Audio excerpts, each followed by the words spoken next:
Cops handcuff Black Woman. Her call to her husband destroys their career. Sometimes you can be standing under the fluorescent lights of a supermarket, holding a bunch of kale in your hand, and still be looked at like a thief just because your skin is the color of chocolate. Lousia Collins walked into the Greenleaf supermarket on Henderson Avenue like she always did. That day was warmer than usual, 72 degrees Fahrenheit, with the late spring sunlight stretching across the sidewalks of Oak Ridge Hills, a wealthy neighborhood in northeast Nashville, where only 2.6% of residents are black. Lousia, 38 years old, was a neurosurgeon who had led the surgical team in one of the most complex brain tumor removals at Nashville Memorial Hospital last year, a case that the medical press hailed as a miracle. But this morning, she was just a wife preparing dinner for her husband, Colonel Bellamy Collin, who had just returned from 2 weeks of tactical training at Fort Campbell. She wore a gray crewneck sweatshirt with the words, Spelman College Alumna, printed modestly on the chest. She picked out organic vegetables, scanned the barcode on a package of Norwegian salmon, and cross-checked it with the list on her phone. But within 3 minutes, she felt something burn across the back of her neck. A stare, then another one, and another. A white woman, blonde hair, wearing a Burberry trench coat and holding a Coach handbag, kept a steady distance of about 10 steps behind her. Every time Lousia stopped, the woman stopped too. When Lousia bent down to check the broccoli, those eyes were glued to her hands, as if simply touching an apple would trigger a silent alarm. That woman, whom Lousia would later learn was named Karen Kelly, did not hide her tension, her hand gripping her purse strap, her eyes sharp as blades. Louisa took a deep breath and moved to the fruit aisle. But then, the acrid sound of prejudice cut through the air. She took my medicine. Call security. She stole pills from my purse. The volume was loud enough to make 3 people turn around. A mother picking bananas pulled her son closer. The store manager, Owen Mason, 42, tall and thin, white shirt, blue tie, appeared immediately. But instead of asking what happened, he looked straight at Lousia, as if he'd just recognized someone on a wanted list. "Excuse me, I need you to come with me right now," he said, without introducing himself. Louisa blinked, still holding the bunch of greens. "Is there a problem?" Don't touch anything else. I'm Dr. Collins. I haven't taken anything from anyone. We'll let the police handle it." It took just 6 minutes and 48 seconds. 2 white officers walked in. Officer Simmons, 5'11", broad shoulders, buzz cut, and Officer Crispin, younger, a cold face that looked like twisted justice. They walked in without questions, without greetings, without eye contact. "There's a theft complaint. We need to see your ID," Simmons said, his hand hovering near his holster. Louisa slowly opened her wallet. "I'm Dr. Lousia Collins. I live at 24 Magnolia Lane. That's just 3 blocks from here." "Well, how convenient. A doctor stealing medicine," Crispin sneered. "Let me call my husband. He's a colonel in the army." "And I'm the president," Simmons cut her off, then stepped forward, grabbed her arm and twisted it behind her. In that instant, she lost her balance, her forehead lightly hitting the shelf. A small scratch opened near her cheekbone. Blood trickled. No one cared. Karen Kelly stood there, satisfied, her eyes gleaming as though she'd fulfilled some civic duty. While being handcuffed, Lousia looked her straight in the eyes and asked softly, "Are you sure? About what you just did?" The woman didn't respond, just smirked. And that hurt more than any word ever could. On the screen of the military phone, Lousia's location-sharing app showed a red dot that had remained still for nearly 45 minutes in an unusual spot, the parking lot of the Greenleaf supermarket. Bellamy Collins frowned. He had just finished a strategic briefing at Fort Campbell, where he served as a colonel in the 101st Airborne Division, one of the most elite rapid deployment forces in the U.S. But he didn't need an emergency broadcast or an intelligence report. He knew something was wrong. Bellamy didn't call. He acted. Within 4 minutes, he assembled a rapid response unit consisting of Captain Rodriguez, who had once served with him in Kandahar, and Lieutenant Williams, a young officer with emergency analysis experience. The three boarded an M1151 Humvee, military insignia printed on the door, and left the base at 82 miles per hour. Along the way, Bellamy didn't say much. He only glanced at the screen, watching his wife's location remain frozen. That unmoving red dot sliced into his heart like a dull blade. When the vehicle arrived at Greenleaf, the clock read exactly 10:56 a.m. The Humvee turned directly into the delivery lane, parking diagonally in front of the main entrance. Their arrival silenced every sound around them, as if a television program had been abruptly cut mid-broadcast. The three men stepped out. No one had their weapon drawn. There was no need. Their military presence alone thickened the air. Colonel Collins wore his crisp, Class A uniform, 4 rows of medals gleaming on his left chest, silver-trimmed colonel insignia sharp on his shoulder boards. At 42, Bellamy embodied discipline, combat, and silent fury. He walked slowly, each step pounding the concrete. The crowd parted reflexively. Every phone that had been recording Lousia in handcuffs now turned toward him. Bellamy stopped at the supermarket entrance, his voice not loud, but each word hit like a bullet. "I am Colonel Bellamy Collins, United States Army. My wife is being unlawfully detained in this facility. Who is the officer in charge on site?" Officer Simmons turned around, half a beat late. He tried to stand taller, his hand resting near his belt. "We're handling a reported theft case, sir." Bellamy didn't reply immediately. He stared directly into Simmons's eyes, long enough that the air itself felt frozen. Then he lowered his voice, each word sharp as forged steel. "And do you have any evidence?" "A lawful warrant?" Was the identification protocol followed? Officer Crispin stepped forward, about to interrupt. But Lieutenant Williams raised a hand to block him. "I advise you to follow proper intervention protocol, officer." Crispin stepped back, clearly realizing he was no longer the one commanding the scene. The silence that followed felt like a verdict.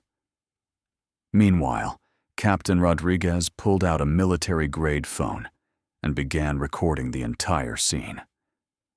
"This is a military record. If you continue violating civilian procedures involving the spouse of a senior military officer, everything will be forwarded to the Department of Defense." A woman in a green supermarket uniform rushed out, trying to drag manager Owen Mason into the confrontation.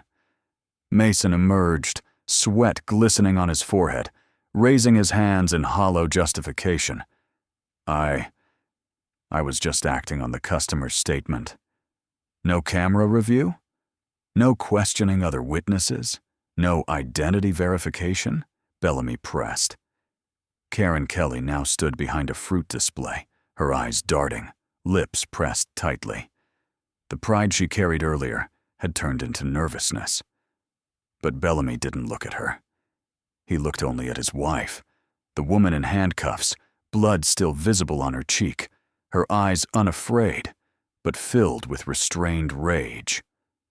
"Remove those cuffs, immediately." There was no please. It was a command, and no one dared to disobey. Within 60 seconds, the entire balance of power had shifted. There was no video footage showing Lousia Collins stealing, no eyewitness, not a single packet of medicine was taken. It all began, and almost ended, on the word of one white woman who appointed herself judge and jury, Karen Kelly. And throughout that chaos, on the cold tile floor of Greenleaf Market, more than 20 people witnessed it. They saw Lousia being stopped. They saw supermarket manager Owen Mason take action without verifying a thing. They saw her handcuffed, blood dripping from her cheek after an unnecessary arm twist. But not a single person spoke up. A young mother pulled her son closer to the yogurt shelf and whispered, "Don't look, sweetheart." An elderly couple pushed their shopping cart into the next aisle, pretending to choose orange juice. A young woman pulled out her phone, not to call for help, but to record video, from a safe distance, as if documenting a car accident instead of an injustice unfolding in real time. There was a moment when Lousia turned her head, her eyes scanning the crowd. She wasn't pleading. She didn't need pity. It was just a look asking, "Which of you will speak when the truth is as clear as daylight?" No one answered. An old woman in a yellow cardigan, silver hair falling over her shoulders, stood by the Fuji Apple display. As police escorted Lousia past, the woman nodded, not out of understanding, but in approval. A nod that seemed to say, someone finally taught her a lesson. In that painful silence, there was only one witness whose heart ached. Walter Jenkins, 78, stood near the exit, still holding his subsidized grocery bag. A lifelong deacon at First Baptist Church, he had seen civil rights marches, had once heard Martin Luther King preach live in Memphis in 1968, 3 weeks before the assassination. Walter didn't record a video. He didn't step forward. He simply watched. But his gaze was different from the others. There was no agreement in his eyes, only the revival of old guilt. When Lousia Collins arrived and overturned the entire scene with just his presence, Walter knew he was witnessing something he should have stopped from the beginning. He murmured under his breath, as if confessing to God, "I saw this in 1968, and I stayed silent when they arrested Martin Luther King. Today, I did it again." No one heard those words, but inside him they took root. Like seeds of responsibility blooming in soil, long buried under the dust of safety and silence. And no one knew that this quiet old man, trembling at the edge of the supermarket, would become the unexpected force behind the community earthquake to come. Not because he shouted, but because, at last, he spoke. The atmosphere outside Greenleaf Market was as tense as a drawn violin string. Just as Colonel Lousia Collins finished confronting Officer Simmons, a strange sound broke the silence. Not the blare of a horn or the beep of a barcode scanner. It was a low, aching groan, brief, followed by the dry thud of a body hitting concrete. Walter Jenkins had collapsed. The 78-year-old man, frail and thin, the only one in the crowd who had shown any trace of remorse for his silence, was now the first to pay the price for the tension hanging heavy over them all. His body twitched slightly. One hand clutched at his left chest. His lips turned pale, bluish like a sky before a thunderstorm. No one reacted in time, except Lousia Collins. She had only been uncuffed for less than 5 minutes. Her wrists still bore swollen purple marks, her cheek still streaked with dried blood. But when she saw Mr. Jenkins fall, she sprang into action. No hesitation. No looking around. No waiting for orders. "Give me space," she shouted, her voice clear and commanding like in an operating room. She dropped to her knees beside Mr. Jenkins, her knees slamming against the hard concrete, but her hands did not shake. The fingers that once held a scalpel now pressed against his carotid artery.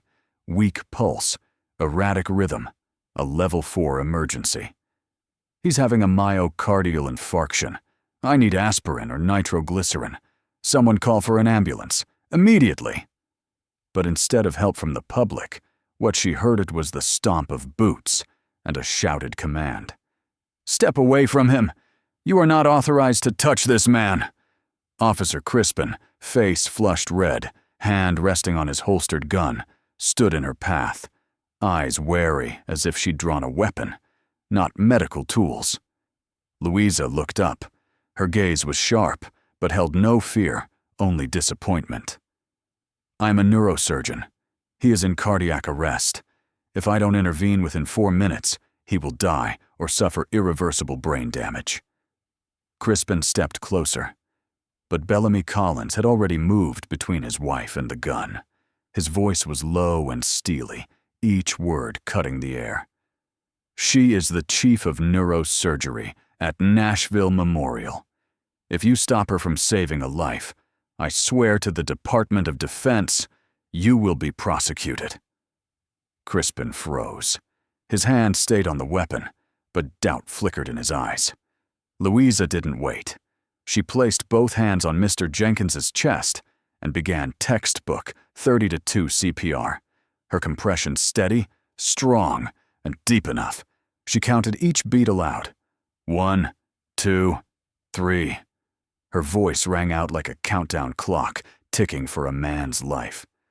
Lieutenant Williams rushed over, pulling from his coat pocket a blister pack of chewable aspirin, the kind typically carried for hypertensive soldiers. "Got it here."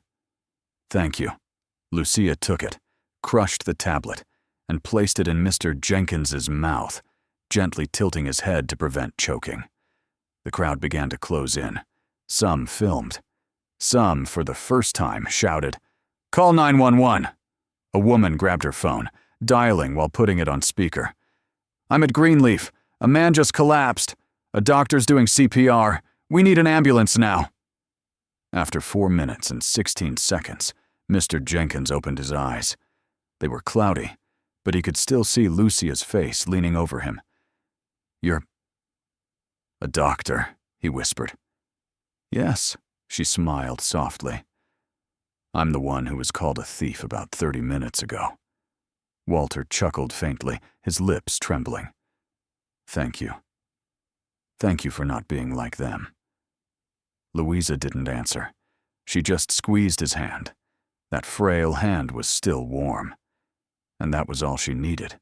"I saw this in 1968.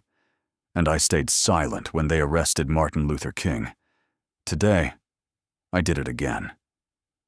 No one heard those words, but inside him, they took root.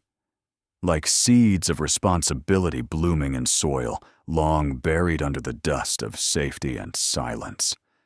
And no one knew that this quiet old man, trembling at the edge of the supermarket, would become the unexpected force behind the community earthquake to come. Not because he shouted, but because, at last, he spoke. 3 days after the incident at Greenleaf Supermarket, the Collins' home at 24 Magnolia Lane was no longer a quiet sanctuary. It had become a strategy room, where legal maps were laid out like battlefields. The printer ran all night, phones rang non-stop, and at the center of it all stood Elijah Washington, a veteran civil rights attorney who had won multiple discrimination lawsuits in Alabama, Missouri, and most recently, Georgia. Elijah wasn't the kind of lawyer who smiled for TV cameras. He entered by meticulously reading through Lucia's entire 10-year medical record, cross-referencing it with the police reports to find any point they might use to smear her. "We need to be 3 steps ahead," he said, "because they won't attack her where she's weak. They'll attack her at her strengths." And just as predicted, the attacks began. Records from Nashville police showed that 18 minutes of body cam footage were missing from Officer Simmons, precisely during the time he shoved Lousia and handcuffed her. When asked for an explanation, Simmons said, "The camera auto shut off." But Phoenix Thompson, an investigative journalist known for exposing police brutality in Florida, quickly found that this auto shutdown pattern had occurred in at least 7 other incidents involving Black individuals in Oak Ridge Hills within the last 14 months. Phoenix brought with him another shocking statistic. In the Oak Ridge Hills area, where Black people made up only 3.8% of the population, they accounted for 26% of all stop-and-frisk incidents. More specifically, Black individuals were stopped, asked for identification, or interrogated on the street 7 times more often than white individuals, with no official reason documented. it didn't stop there.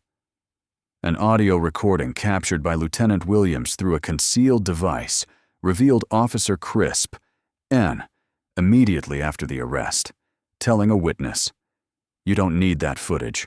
Better to delete it." The remark wasn't isolated. It came with a warning glance, a lazy tone laced with quiet menace. Elijah Washington called it systemic obstruction of justice. But the most unexpected blow didn't come from the police. It came from the man behind them. George Simmons, president of the Nashville Police Union, and Officer Simmons's biological father. One evening, while Lousia was preparing medical files for court review, she received a call from an unknown number. The voice on the line was old, gravelly, steady like someone chewing ice. "Dr. Collins, I believe we're both adults and understand what should remain quiet. What happened was unfortunate, but if you continue pursuing this, I'm afraid the consequences will outlast your career." She stood still for a few seconds, then calmly placed the phone on the table and turned on the recording function. The call continued. "You may save patients, but you won't save your reputation if you antagonize the people who keep this city safe. Don't destroy my son's career. We know how to make things disappear, including those who try to play hero." There wasn't a single explicit threat, but every word seeped into her spine. Louisa sent the recording to Elijah that very night. Bellamy said little. He simply signaled to Captain Rodriguez to increase surveillance around the house. From military to legal, from media to witnesses, everything was now locked into a single machinery of justice. But Elijah reminded them, his eyes calm and deep as a midnight sea. This is no longer about a woman handcuffed in a supermarket. This is about the right of a community to exist, one that's long been treated as foreign in its own country. And if we don't see this through to the end, this system will swallow the truth one more time. As the legal battle reached its first threshold of justice, Bellamy Collins understood that what they were up against wasn't just a few narrow-minded police officers. It was a system with roots buried deep beneath the foundation of Oak Ridge Hills. With the rank of colonel, Bellamy not only possessed strategic thinking, but also had access to certain classified databases, military archives unavailable to civilians, but still usable to cross-reference public records when there was a legitimate reason. And this time, that reason was to protect his wife from a system lying in wait, setting traps. Within just 72 hours, Bellamy's trusted task force uncovered a shocking detail. Officer George Simmons and Officer Crispin had both been discharged from the Military Police Corps at Fort Polk in 2016 for discriminatory conduct and abuse of authority in a mixed residential environment. Yet when these records were cross-checked against the hiring files of the Oak Ridge Hills Police Department, they were entirely spotless. No trace, not a single disciplinary note. Bellamy realized someone had scrubbed their records clean before they applied to the PD. Misconduct can't be considered a coincidence when it repeats itself with the same beneficiaries. At the same time, Phoenix Thompson traced an anonymous IP address from a far-right forum to a double-encrypted Telegram chat group. The group bore an innocuous name, Keep Oak Ridge Clean, but its contents were alarming. There were over 38 members, including several police officers, neighborhood managers, 3 business owners, and a coordination member from the Oak Ridge Real Estate Association. In the chat threads, they shared photos of black individuals spotted in the area, tagging them as watch list, unfit for the landscape, and even used coded warnings. Code 23. New black family moved in. Code 9. B. Black teenager riding bike alone. Code 5. A. Looks urban. Worse yet, Phoenix uncovered a thread of messages from an account with the nickname Flag Bearer 73, confirmed to be George Simmons, president of the police union. A message dated the 14th of last month stated, "If someone doesn't fit the landscape, you know what to do. Stop them. Check their ID. Do it often enough. They'll leave on their own." The chat logs, photos, geolocation data, and an audio recording from an internal online meeting were all extracted by Phoenix, AES 256 encrypted, and backed up in 3 places. One on the server of an independent media outlet in New Jersey, one on a cold storage drive at her home, and one securely transferred to Elijah Washington through a legal confidentiality channel. When Bellamy learned this, he said only one thing. So from the start, they weren't just targeting Lousia, they were targeting an entire generation like her. They began to understand. The Greenleaf incident was not an isolated event. It was the tip of the iceberg. Beneath it lay a network of orchestrated agendas, using legal authority to build a whitened zone within a modern city. Those who wore uniforms, carried security badges, signed housing contracts, had together sustained an illusion that the system was fair, that every citizen was equally protected. But beneath the paperwork lay a recurring directive, echoed through the years. If someone doesn't fit the landscape. And this time, they had chosen the wrong person. On March 14th, the headquarters of the U.S. Department of Justice in Washington, D.C. was packed. Members of the media stood shoulder to shoulder, dozens of cameras aimed at the hearing podium, where a black woman in a deep blue suit stood tall. It was Dr. Lousia Collins, the woman once handcuffed outside Greenleaf Supermarket, and also the woman who saved a man's life just 4 minutes later. Beside her stood her husband, Colonel Bellamy Collins, and behind them were rows of legal team members, investigative journalists, community representatives, and several retired military officers. But that day, Lousia brought no title, no name tag. She stepped forward simply as an ordinary citizen of the United States. The room fell silent as she began to speak.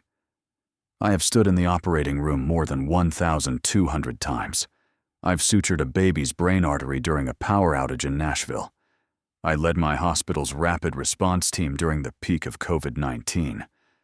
But that day, in the eyes of those in uniform, I wasn't a doctor. I was a black woman in a sweatshirt. Not a sound. No keyboard clacks. Even the television cameras seemed to hold their breath. When asked by a delegate, "Why didn't you resist when you were wrongfully arrested?" she looked directly ahead and answered, "Because my hands were made to save lives, not to fight back. If I had reacted, I might not be standing here today. Not because I'm weak, but because I know what it means to lose your life just for losing your calm." After her, Bellamy stepped forward. He detailed how the rescue team was organized, why they were immediately present at the scene, and the military protocol that triggers when a family member is deemed in danger under abnormal conditions. He didn't say much, but every word landed like steel. "I've led teams through the battlefields of Syria, Somalia, Mosul, but I've never been as afraid as when I saw my wife, a woman who saves dozens of lives every month, being treated like a thief over a box of medicine." From the government delegation, the Department of Justice Secretary requested technical evidence. Phoenix Thompson brought up the body cam footage, an 18-minute cut segment, partially recovered through automatic backup protocols, a 4-minute, 38-second clip in which Officer Simmons used demeaning language and coerced Karen Kelly to rewrite her original statement. Next came the testimony of Officer Malik Donahue, a rookie officer with less than a year on the force, who had since stepped down from duty after the incident. He stood, hands slightly shaking, voice soft but steady. "I was taught that the law protects everyone. But that day, I was told, just follow orders, don't ask questions. I saw Officer Crispin telling civilians to delete their videos. I saw Dr. Collins's eyes when she was forced to kneel, and I knew I couldn't stay silent. The hall fell silent. Many bowed their heads. A few elders wept. This was no longer about a mistaken arrest, no longer a viral video sparking debate. This was a full indictment of how the system still operates, not with justice, but with the silence of those in uniform and the complicity of an entire community. And Lousia, the woman once treated like a shadow in a supermarket aisle, was now the voice leading an entire generation forward. The morning after the historic hearing at the Department of Justice, as Lousia stepped down the front steps with her early coffee, she froze. The Collins family's white garage had been spray-painted in blazing red letters. Black lives don't matter. Get out of our town. She's no doctor, just a noisemaker. Bellamy immediately called the police, but it took over 2 hours for a patrol unit to arrive, without a forensic specialist, without a crime scene camera. One of the 2 officers even muttered, "Probably just some bored kids." Lousia looked at that officer, wearing the same type of uniform as Simmons, as Crispin, as every one of those who had silently watched her be dragged from the supermarket. And the stains on the garage were not the only ones she had to clean. At Nashville Memorial Hospital, she still held her title as chief of neurosurgery. But internally, though no one spoke openly, a few colleagues now looked at her differently. A female patient named Margaret Donnelly, 64 years old, diagnosed with a grade 3 brain tumor, requested a change of physician. I saw the news. I don't want someone with political issues operating on me. Another request came from the family of patient Williams. "Dr. Collins, is there someone you could recommend with less media attention?" In just 3 days, 2 surgeries were taken from her hands. No disciplinary reports, no formal reprimands, just soft adjustments. But she understood. This was how the system punished in silence. No need to strike directly, just make her feel unwelcome. And then, fate's cruel paradox knocked at her door. A call came into the emergency coordination desk. Female patient, 72 years old, admitted in a coma due to ischemic stroke. Send straight to surgery. Lead, Dr. Collins. The patient's name, Irene Crispin, biological mother of Officer Crispin. Louisa looked at the file. She remembered Crispin's face vividly, the man who had pressed his knee into her back as she was pinned to the ground, the man who snarled that she was a fake doctor, a burden on the system. And now, his mother lay on the edge of life and death, and her hands were the only ones experienced enough to operate. No one forced her to proceed. She could have claimed fatigue, passed it to a junior physician. But Lousia said nothing. She washed her hands, donned her gloves, and adjusted her scalpel. As she entered the operating room, her heart carried no hatred, only one solemn vow, the Hippocratic Oath. I will not permit considerations of race, religion, politics, or status to interfere with my duty to save human life. The surgery lasted 3 hours and 42 minutes. At exactly 3:26 p.m., the steady beep of the vitals monitor rang out. Stable. She had succeeded. Across the glass wall of the operating room, Officer Crispin stood frozen. His face, the one that once screamed that the law doesn't need doctors like you, now wore only one expression: silent, humbled gratitude. As Lousia stepped out of the operating room, she didn't look at him. She didn't need to, because she hadn't done it for him. She did it for a life in need of saving, and for a vow she had etched into herself from the very first day she entered medicine. Before I am black, before I am a woman, I am a doctor. And life has no color. 6 months isn't long in a lifetime, but it's enough for a community to face itself. And in Oak Ridge Hills, the neighborhood once known as clean and peaceful by the standards of a select few, the crisis named Lousia Collins became a painful but necessary test of awakening. In early April, the Nashville City Police Department officially dismissed Officer Simmons and Officer Crispin following a 10-week internal investigation. Both were charged with violating procedural protocols, abusing authority, and tampering with evidence. In a 67-page report released by the Office of Independent Audit, it was revealed that Simmons had been the subject of 5 complaints over 3 years, but all were buried under internal recommendations made by George Simmons, president of the police union, and his biological father. George Simmons did not escape the storm. He was indicted by the Department of Justice for corruption, obstruction of federal investigation, and abusing his position to manipulate community policy. Threatening phone calls, the Keep Oakage Clean group chat, and internal memos were all fully extracted. And this time, justice did not look away. Karen Kelly, the woman who had pointed and falsely accused Lousia in the supermarket, was sentenced to 200 hours of community service at the First Baptist Church Food Center, where she was tasked with packing food for the homeless, many of whom were Black, veterans, or victims of discrimination.